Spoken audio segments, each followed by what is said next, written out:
In this video, we're going to go over 7 ways that you can make money on Bittensor. And this is not just mining. I'm going to give you my thoughts on each of these 7 ways. And then at the very end, I'm going to give you some actionable steps to actually make progress towards making money on Bittensor. Now, of course, despite this being about how to make money, this video is not financial advice. So the very first, most clear and evident way to make money on Bittensor is, of course, mining. Now, mining is still quite technical on Bittensor. However, there are some subnets that are less technically involved. You can look at a subnet like Bitcast, which is the subnet that I mine. I get rewarded Bittensor emissions for making YouTube videos. But mining, for the most part, on most subnets is quite technically involved. My advice here is that if you're interested in mining, just understand that you're probably not going to be profitable on your first or second subnets that you try to mine. Remember, you're competing against people from all over the world, so it's very difficult to get Bittensor TAO emissions. However, if you're somebody who's very, very technical and creative, then mining is probably a fantastic opportunity for you.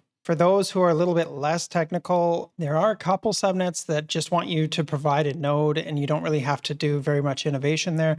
You're not going to get rewarded as much for mining on those subnets. However, the experience is good and you'll be able to build from that experience. So my advice is to jump in, get involved in the Discords, find a subnet that piques your interest, and just understand that no one is going to tell you exactly how to mine on the subnet other than like the subnet owner, but you're competing against other people to get TAO emissions. So those other people are going to be going hard and improving their miners, so you better as well. Now, if you're interested in learning a little bit more about mining on Bittensor, I have a free course. There's a link in the description. It's about a year old, so maybe some of the commands in there might be a little bit dated, but I think the very first 20 minutes or so, it will give you a really good place to start as far as researching and finding a subnet to mine and helping you get started. So the next on our list of ways to make money within Bittensor is attending events. So Proof of Talk, for example, is coming up June 2nd and 3rd in the Louvre in Paris. Now, events like Proof of Talk are great for networking. Subnet owners always come back from those events with new contracts and new contacts. So at Proof of Talk, there's going to be speakers from within Bittensor and outside of Bittensor. There'll be also investors attending, and they boast that 85% of their attendees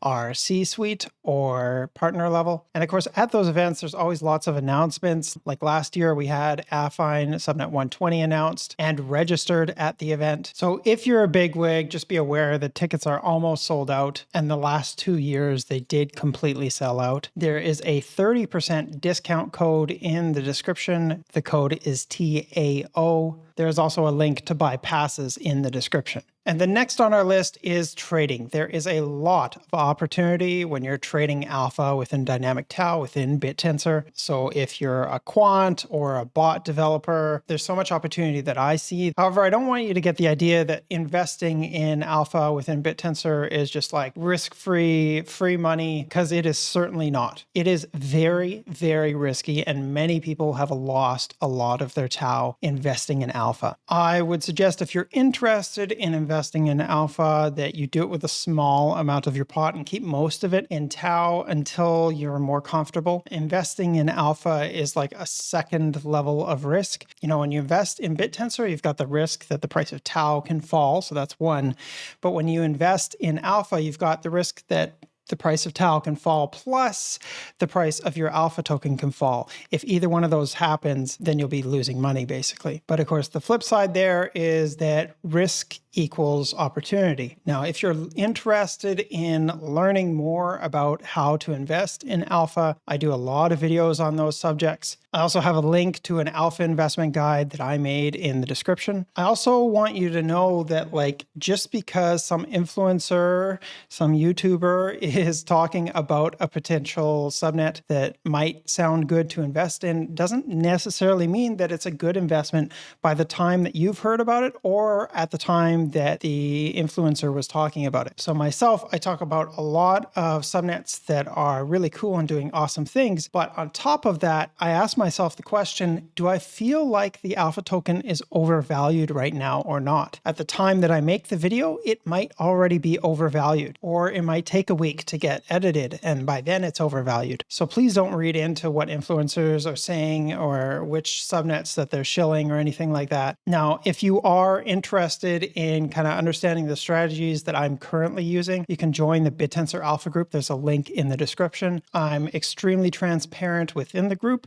as far as what subnets I'm currently trading, and of course my trading strategies there. I'm going to go over two of the previous trading strategies that I used to use. The first trading strategy, which I've talked about a couple times now, is that when dynamic TAO, the market within Bittensor, when that first came out, a lot of the alpha token prices spiked up, and then they had this gradual descent here. And as they were descending, the subnet was unknown. The owner had registered it, but they hadn't told anybody who they were or what they were doing. And so I had just gone and looked at a bunch of charts, and I found that, investing between 0.003 and 0.002 was a good time to enter these unknown subnets, because eventually when they announce what they're about to do, their price pops up. So this is one that worked out well. This was 65, and you can see that their price pumped the moment that they made a big announcement here, and that's when I got out, is after the big announcement. I did the same thing with 77 here. The subnet just came out, the price collapsed for a while. I bought, below 0.003 basically, and then their price pumped with some announcement. Now, this doesn't work anymore. It worked at the beginning of dynamic TAO, and how subnets are registered now is much different than back then. Now they're registered with a much higher price. I don't know if that's going to stay the same or not. And then the other thing that we're doing within the Bittensor Alpha group, again, this may be a little bit more technical, is that we have some data about the liquidation price of subnets. The liquidation price represents how much TAO each of the alpha holders is going to get reimbursed. And we had noticed that the liquidation price was going up until the halving here. This white line here is the halving. This is the TAO flows update, but this is the halving. And it did this across basically all subnets. So the liquidation price was going up across all subnets, which meant that if you invested in a lower price subnet that was about to get deregistered, very often you could make a profit. So we made off pretty well doing that. However, now you can see that liquidation price doesn't always go up for subnets. In fact, right now, as I make this video, liquidation price goes down by approximately 2% per week. So this strategy is no longer viable. Now, within the Bittensor Alpha group, we do have back-tested working alpha trading strategies. So the Bittensor Alpha group is for traders who want an edge in alpha trading without all the noise. In our Discord, we discuss and analyze the top tier investment data from TAO Premium to identify undervalued subnets. And we help members set up and run DCA bots so that their trading stays mostly hands-off. There's a link in the description. Now, the next is long-term alpha investing. I'd say for 99% of people, the best thing to do is probably just to buy TAO. As I said earlier, there's an added layer of risk as far as buying alpha. So if you want just a really good, solid long-term play within Bittensor, I would just buy and stake TAO. Myself, I always have a portion of my TAO that is just staked to root. And the reason I say this is because there are active traders like myself who are constantly paying attention and keeping up to date with the latest Bittensor subnets. And the staker's job within Bittensor is to best allocate emissions to the most productive subnets, the subnets that are going to drive the most value to TAO. So as a simple TAO staker, I can just understand that there's this mechanism, this market within Bittensor where investors and traders are trying to drive the most value to my TAO investment, and I don't even have to think about that. And just like understanding that allocating emissions as a staker is a completely free market, and so you'll get the best allocations of emissions possible to drive more value to TAO that way. And as a TAO holder, you don't even need to participate in that. It's just built in. Now, there might be a couple subnets that you can eke out some gains that are better than just holding TAO in the long term, but that comes with massive unknown risk. And it's unknown because TAO can be thought of as the summation of all of its subnets. And when a new subnet comes in with a brand new idea that you and I cannot think up, just some brand new fantastic idea, and then that idea gets a lot of traction, ends up with a lot of emissions, well, then other subnets will be getting less emissions due to that. And it's just because the amount that is emitted into the subnets within Bittensor, so when that next new idea comes out, it's going to get a lot of emissions, and other subnets are going to proportionally get less emissions due to that. And we have seen this happen already with subnets like ridges, with subnets like affine or affine, right, 120. Now they've gotten a whole bunch of emissions really quickly, and because of that, other subnets got a little bit less. And so when I think of long-term investing in alpha tokens, my bar in particular is very high. Those subnets need to, at a minimum, be doing buybacks that are visible on the chain. Preferably, they're also doing burns. And right now, there's very, very few subnets who are doing that. And so I don't like recommending that anyone make long-term alpha holds within Bittensor. Some people are like, oh man, the APY is really attractive because it's, over 50% on many subnets. And myself, I think the pace at which innovation is happening on Bittensor is so fast that 50% APY, over a whole year-long period, the landscape of Bittensor is going to change so much in 1 year that it barely means anything. So right now, I currently ignore APY. I built taoflute.com, and it is purposely not a column on there. Maybe in the future, I'll add it when we've got more stable subnets. But right now, like the bubbling innovation within Bittensor is pretty chaotic. The next on our list is starting a peripheral business. So not a subnet, but something that Bittensor needs. Now, I'll go over a couple of these. We've got different podcasts. Those are always valuable and fantastic. We've got groups like my group, the Bittensor Alpha Group, and TAO Flute. I think that TAO Flute is really valuable, just even the free version, the public version, and I'm adding more and more to it every month. But there's certainly more peripheral businesses that Bittensor needs. I know some people do consulting for helping businesses get connected to Bittensor, maybe a business that has some sort of giant CPU farm or something, or GPU farm. And one in particular that I would like to see is a podcast that is kind of dedicated to really understanding the incentive mechanism behind subnets, like really understanding what exactly is being produced. And then, of course, once we know that, then we can better answer the question, what is the value of what is being produced in Bittensor subnets? So there's a bunch of different like peripheral business ideas that you could start on Bittensor that are just very badly needed.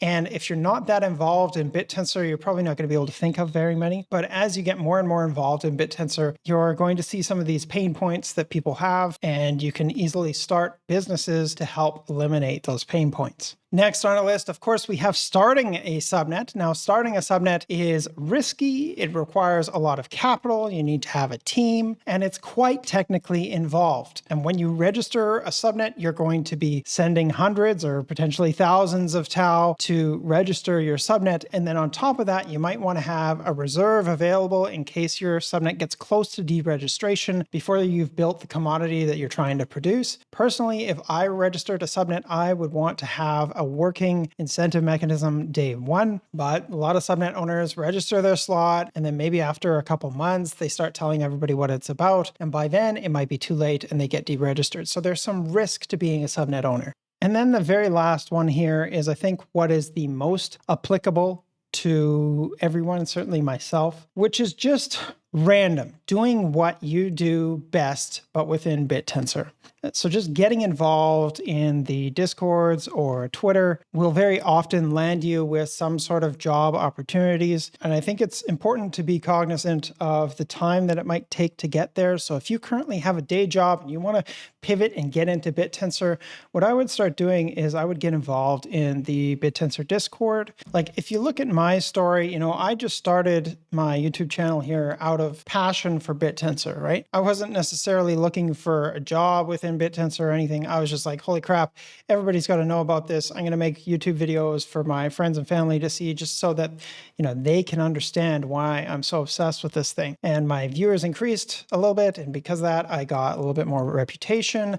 I've gotten a few job offers, and it's the same with my editor. He reached out to me asking what software I used for my animated Bittensor videos, and he wanted to make his own videos as well. So instead of telling him what software I was using, I said, hey, I need help. would you like to join me here? Because I could sense his passion from that question. So just getting involved and reaching out, you're not always going to get responses or anything, but the more of a reputation that you build up, the better. And the other thing is you don't really necessarily even need to have too much of a reputation to get started. For example, Rado here, he started his YouTube channel, I think less than a year ago now, and he's got some awesome videos on how to mine as well. So this is another thing that's kind of missing within Bittensor, is like just helping people understand what's involved in mining and trying mining on a bunch of different subnets. And if you want to do that yourself and